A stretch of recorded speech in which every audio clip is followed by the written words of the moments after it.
नमस्कार दोस्तों, आप सभी का स्वागत है मेरे YouTube चैनल पे। आज का जो हमारा टॉपिक है वो है यूरोपियंस का आगमन इंडिया में। यूरोपियन के आगमन से सबसे पहले हम जान लेते हैं कि यूरोपियंस का आगमन इंडिया में क्यों हुआ। बात तब की है 5वीं शताब्दी की, जब रोम साम्राज्य का 2 टुकड़ों में विभाजन हो गया, एक पश्चिमी और दूसरा पूर्वी। पश्चिमी भाग की जो राजधानी थी वो रोम थी और पूर्वी भाग की थी कुंस्तुतुनिया।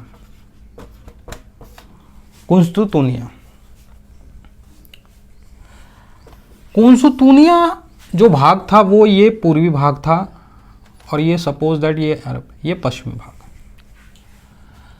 लेकिन क्या होता है 1453 में कुंस्तुतुनिया यानी पूर्वी वाले भाग पे तुर्कों का कब्जा हो जाता है। अब तुर्कों का कब्जा हो जाने की वजह से ये जो मार्ग है ये व्यापार के लिए अवरुद्ध हो जाता है। अब अवरुद्ध कैसे हो जाता है? उस काल में क्या था कि भारत से जो व्यापार करने के जो रास्ते थे, एक तो ये उत्तर पश्चिमी सीमा प्रांत से व्यापार होता था, दूसरा जो व्यापार होता था ये फारस की खाड़ी होते हुए फिर बाय रोड जाता था, फिर भूमध्य सागर होता हुआ ये यूरोप में पहुंचता था। तीसरा जो रास्ता था वो ये रास्ता था लाल सागर होता हुआ। तो लाल सागर वाला जो रास्ता था ये बड़ा दुर्लभ रास्ता था। जो मेन रास्ता था ये फारस की खाड़ी वाला था, यहाँ से व्यापार होता था। लेकिन यहाँ पे हम क्या देखते हैं कि तुर्कों का कब्जा हो गया। अब तुर्कों का कब्जा हो जाने की वजह से व्यापार एकदम बंद, और भारत का जो व्यापार था वो प्राचीन काल से अरबों के साथ चला आता था, वो यूरोप वालों के साथ चला आ रहा था। अब यहाँ के जो लोग थे, अब इनको कैसे ना भी कैसे करके व्यापार तो करना था। अब यहाँ के जो समृद्ध लोग थे, जो राजा था, उसने यहाँ के लोगों को प्रोत्साहन दिया कि आप नया मार्ग कैसे भी करके ढूंढिए। तो इन 2 देशों में जो देश थे जिन्होंने इसको प्रोत्साहित किया, उनका नाम था, पहले का नाम था पुर्तगाल और दूसरे का स्पेन। इन 2 देशों ने प्रोत्साहित किया लोगों को कि आप नया मार्ग ढूंढिए जिससे हमारा व्यापार समृद्ध हो, नए नए देश ढूंढिए। हम देखते हैं 1487 में एक व्यक्ति थे जिनका नाम था बार्थोलोमेओ डियाज। बार्थोलोमेओ डियाज पुर्तगाल से निकलते हुए सीधे निकलते और खोजते खोजते जाते हैं और अफ्रीका के नीचे कैप ऑफ गुड होप तक जाते हैं।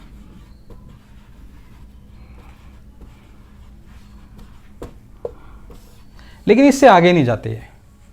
लेकिन इतना इनको जरूर पता लग जाता है कि आगे रास्ता, यहाँ तक का तो रास्ता है, इसके आगे भी रास्ता है।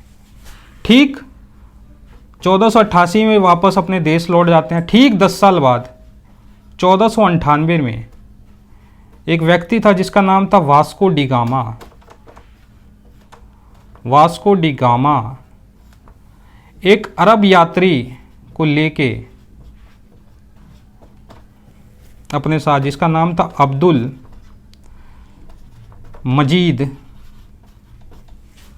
को लेके निकलते हैं और कैप ऑफ गुड होप होते हुए इंडिया पहुंचते हैं। और इंडिया में कहाँ पहुंचते हैं? कालीकट 15 मई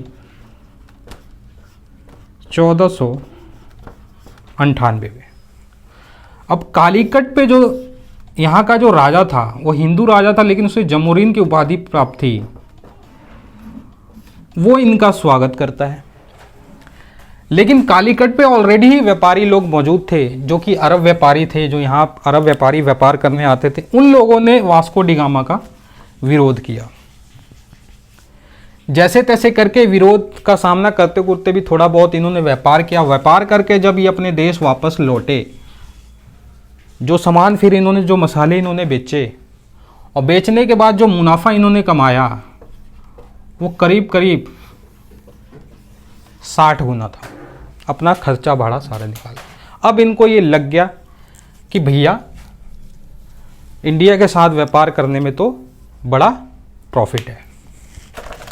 अब हम देखते हैं कि ये व्यापार का सिलसिला पुर्तगालियों का आगे बढ़ निकलता है और 1500 में पेड्रो कैब्रेल व्यक्ति भी पुर्तगाल से निकलता है और इंडिया पहुंच जाता है व्यापार करने के लिए। फिर 1502 में हम देखते हैं दोबारा कि वास्को डी गामा दोबारा आता है व्यापार करने के लिए। अब जब इतना व्यापार हो रहा है तो इन्होंने सोचा ऐसा करते हैं, क्यों ना हम इसे यहाँ पे एक व्यापारिक कोठी एक जगह बना देते हैं कि भैया ये हमारा केंद्र रहेगा, हम थके हारे आएंगे अपने केंद्र में बैठेंगे, यहीं से अपना व्यापार चलेगा। तो 1503 में कोचीन में ये अपनी व्यापारिक कोठी बनाते हैं। अब जब कोचीन का जब इनका व्यापार बढ़ने लगता है, ऑब्वियस है बिजनेस में प्रॉफिट होगा तो और जगह केंद्र बनाएंगे। तो 1505 में कुन्नूर में भी अपनी कोठी बना देते हैं, व्यापारिक कोठी। अब जब इतना प्रॉफिट होने लगा तो पुर्तगाल के जो सम्राट थे उन्होंने सोचा कि क्यों ना मैं एक बड़ा अधिकारी इन सब के ऊपर नियुक्त कर देता हूं जो इनकी देखरेख करे, कोई समस्या हो उस समस्या का समाधान करे। तो 1505 में एक वायसराय नियुक्त करते हैं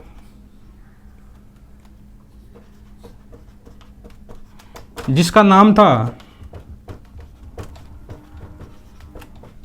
फ्रांसिस्को अल्मीडा। ये आते हैं व्यक्ति। इनके आने के बाद जो महत्वपूर्ण काम क्या करते हैं, ये पहला काम करते हैं ब्लू वाटर पॉलिसी।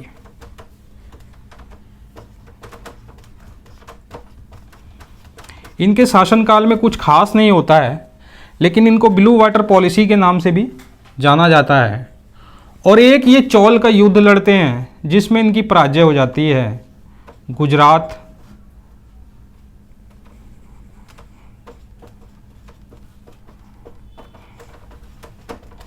मिस्र और तुर्क ये एकजुट होकर इनके खिलाफ युद्ध लड़ते हैं और ये हार जाते हैं, उनका पुत्र मारा जाता है 1508 में।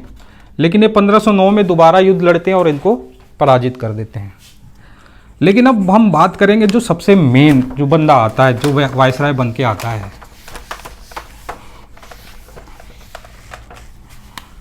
(1509) में जो वायसराय बन के आता है उसका नाम था अल्बुकर्क। इसको पुर्तगाल का वास्तविक संस्थापक बोला जाता है, वास्तविक संस्थापक। 1510 में ये गोवा को जीत लेते हैं बहमनी साम्राज्य से। 1511 में मलक्का पे इनका कब्जा हो जाता है। मलक्का यहाँ पे पड़ेगा मलेशिया के पास। 1515 में हरमुज पे कब्जा। हरमुज यहाँ फारस की खाड़ी के पास। ये जो मलक्का और ये हरमुज है ना, ये व्यापारिक मंडी है। और ऑब्वियस सी बात है, जब किसी बंदे का किसी सरकार का अगर व्यापारिक मंडी पे ही कब्जा हो जाए तो समझिए उसके तो वाही वाही हो जाएंगे। और इनके काल में हम देखते हैं कि इस पूरे हिंद महासागर से लेकर अरब सागर तक इनकी तूती बोलती है। और यहाँ तक एक ये व्यवस्था करते हैं, काटेज व्यवस्था, जो कि एक तरह का परमिट होता था, जो ये किसी भी व्यापारी को समुद्र में अगर समुद्र से कोई माल लेके जा रहा है बाय शिप लेके जा रहा है, तो ये परमिट उसके पास रहना चाहिए। भैया उसको काटेज व्यवस्था की, काटेज लेना पड़ेगा, परमिट लेना पड़ेगा, कुछ शुल्क उसको देना पड़ेगा। यहाँ तक कि मुगल सम्राट तक भी इस कार्टेज व्यवस्था परमिट लेते थे, लेकिन वो एक नॉमिनल अमाउंट होता था, छोटा सा अमाउंट होता था। अब पूरे हिंद महासागर में इनकी तूती बोल रही है। अब इन्होंने एक कारण ये भी था इनकी तूती बोलने का, इन्होंने कहा भैया ऐसा करो कि हम तो हैं अल्पसंख्यक, छोटे हैं, ऐसा करते हैं क्यों ना हम यहाँ के लोगों से ही शादी विवाह कर लें और इससे हमारी जनसंख्या बढ़ेगी, जनसंख्या बढ़ेगी तो हमारा कद भी बढ़ेगा समाज के अंदर। तो ये काम इन्होंने किया। इन्होंने कहा भैया आप यहाँ की औरतों से, इंडियन औरतों से शादी कीजिए। तो ये काम ये करते हैं। आगे हम देखते हैं जो अगला जो वायसराय बन के आ जाता है वो नीनो दी कून्हा बन के आते हैं। और इनके काल में जो सबसे मेन जो काम होता है वो क्या होता है, 1530 में गोवा को ये भारत की राजधानी बना लेते हैं, अपने लिए राजधानी नियुक्त कर देते हैं कि भैया पुर्तगाल की राजधानी जो होगी ना, पुर्तगाल भारत के अंदर, वो गोवा होगी। ये एक मेन काम करते हैं। दूसरा 1534 में बैसीन जो कि एक द्वीप था, इधर शायद में था, गुजरात के आसपास का, इसको जो गुजरात का जो शासक था बहादुर शाह, वो नीनो दी कूना को दे देता है रक्षा के एवज में। अर्थात बहादुर शाह को ये डर था कि हुमायूं मेरे पे आक्रमण कर देगा, तो उन्होंने कहा कि उन्होंने पुर्तगाल से अपना सपोर्ट के लिए उन्होंने बोला कि भैया मेरी मदद करो। तो उन्होंने कहा भैया मदद तो करेंगे लेकिन हमें तो कुछ देना दोगे। तो उन्होंने एक बसीन दिया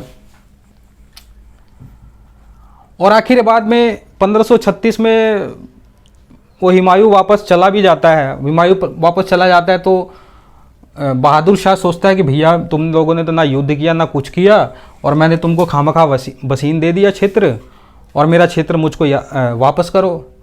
तो पुर्तगाली कहता है अरे कोई बात नहीं, आओ थोड़ा चाय शाय पीते हैं, बातचीत करते हैं, आओ शिप पे आओ। शिप पे बुलाते हैं, शिप पे बुलाते चाय शाय पिलाने के दौरान ही सीधे उठा के फेंक देते हैं समुद्र में। समुद्र में ही उनकी मृत्यु हो जाती है। 1535 में द्वीप पे इनका कब्जा हो जाता है।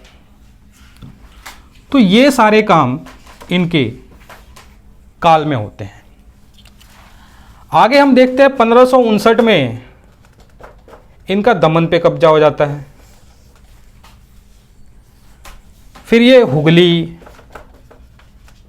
सूरत, मुंबई, इन सब में इनका धीरे धीरे अपना व्यापारिक कोठी बनाना शुरू कर देते हैं। मुंबई तो व्यापारिक कोठी बनाते हैं, लेकिन मुंबई फिर ये इनकी राजकुमारी का विवाह ब्रिटेन के राजकुमार से होता है, तो मुंबई उसको दहेज स्वरूप में 1661 में दे देते हैं। हुगली ये अकबर से लेते हैं। सूरत 1612 में हॉकिंस जो था, जो सम्राट जहांगीर के शासनकाल में आया था, सूरत पे उसका कब्जा हो जाता है हॉकिंस का। वहाँ एक नेवी का ज़बरदस्त युद्ध होता है जिसमें कि हॉकिंस हरा देता है और जहांगीर बहुत खुश होता है, क्योंकि ये जो पुर्तगाली थे रह के कभी कभी नाक में दम कर देते थे मुगलों के।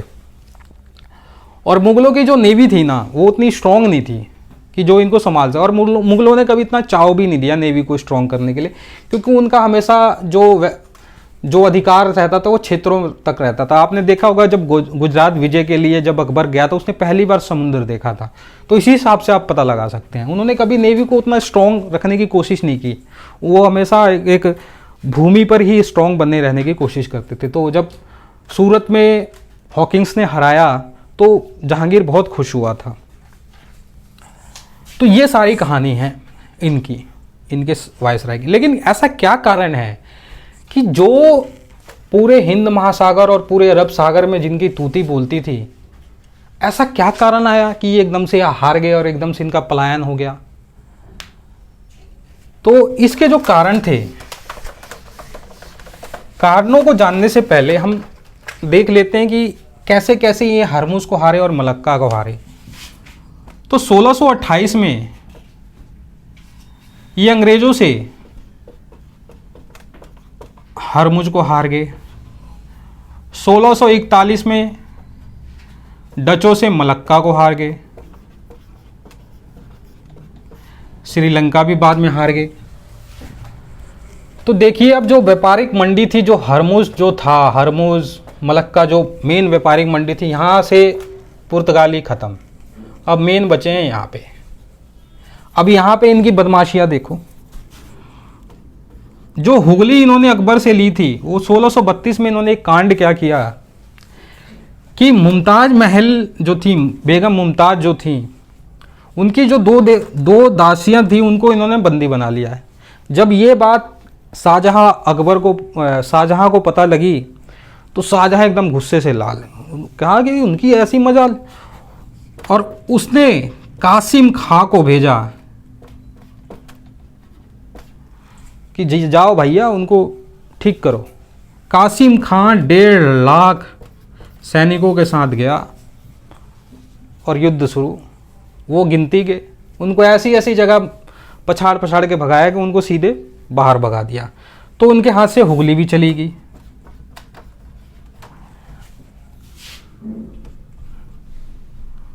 सत्रह सौ 1939 में मराठों ने सस्ती और बसई पे कब्जा कर लिया, तो सस्ती और बसई भी चली गई। अंग्रेजों से हारने के बाद इन्होंने कहा भैया ऐसा करते हैं, हम संधि कर लेते हैं। तो इन्होंने संधि की 1654 में। उससे पहले 1634 के आसपास इन्होंने एक मैड्रिड की संधि की थी कि भैया हम आपस में झगड़ा नहीं करेंगे, लेकिन फिर झगड़ा हुआ था इनका। तो इन्होंने 1654 में संधि की कि भैया आप पूरब ले लो, हमें पश्चिम में व्यापार करने दो, अर्थात आप पूरब इधर का ले लो, हम पश्चिम की तरफ रहेंगे। तो उसके बाद इनका कन्फ्लिक्ट कुछ हुआ नहीं ज़्यादा। डचों से इनका जो कन्फ्लिक्ट हुआ था उसमें मलक्का ऑलरेडी हार गए थे। धीरे धीरे इनका पलायन शुरू हो गया। बस एक गोवा इनके पास और दमन और दीव था, जो कि आप देखते हैं 1961 में भारत सरकार को बीच में आके खाली करवाना पड़ा। अब इनके पतन के कारण भी हम देख लेते हैं, क्या कारण थे इनके पतन के मेन। तो पतन के इनके ज़्यादा कारण नहीं, मोटे मोटे बस 3 कारण थे। सबसे पहला, धार्मिक असहिष्णुता। जब ये इंडिया आए थे तो इनका 2 पर्पज़ ये लेके आए थे। पहला कि भैया हमें व्यापार करना है, दूसरा हमें अपने धर्म का प्रचार करना है। जब ये इंडिया में आए थे तो ये ना बड़े कट्टर किस्म के लोग थे। इनको मुसलमानों से शुरू से ही नहीं पड़ती थी, क्योंकि इनको पता था यहाँ मुसलमानों ने इनको तंग कर रखा था, और शुरू से ये मुसलमानों को देख के जलते थे। शुरू से ही इनकी कहानी थी। तो ये ज़्यादा से ज़्यादा अपना धार्मिक प्रचार में लगे रहते थे, और बाद में इनके धार्मिक कारणों की वजह से कई राजाओं ने इनको सपोर्ट नहीं किया। दूसरा कारण है इनका ब्राज़ील। ब्राज़ील की खोज हो जाने की वजह से ये ब्राज़ील की तरफ आकर्षित हो गए, उधर पहुंच गए, उधर ज़्यादा ध्यान लगा दिया। तीसरा, इनकी नेवी हो गई कमज़ोर कंपेयर टू अंग्रेज़ों। शुरुआत में इनकी जो नेवी थी वो अंग्रेज़ों से भी कहीं गुना आगे थी, लेकिन धीरे धीरे हम देखते हैं कि इनकी नेवी हो जाती है कमज़ोर। ये ज़्यादातर ध्यान ब्राज़ील की तरफ लगाते हैं, अपने धार्मिक मामलों में लगाते हैं, और चोरी छुपे ज़्यादा व्यापार करते थे। इनको सोचते थे कि हमें शासन क्या करना है, हमें अपने व्यापार से मतलब है, और जितना प्रॉफिट कमाना है उतना प्रॉफिट कमा ले। धीरे धीरे हम ये देखते हैं कि नेवी कमज़ोर हो जाती है। नेवी कमज़ोर हो जाती है तो ये इनके सामने, अंग्रेज़ों के सामने, डचों के सामने टिक नहीं पाते, और एकदम डिमोलिश हो जाते हैं, ख़त्म हो जाते हैं। तो ये कारण थे इनके पुर्तगालियों के। दोस्तों आगे जो हम पढ़ेंगे वो डच का पढ़ेंगे और अंग्रेज़ों का पढ़ेंगे कि उनका आगमन कैसे कैसे हुआ। आज के लिए तो बस इतना ही। आई होप आपको मेरा ये टॉपिक पसंद आया हो, और please subscribe my channel. Thank you.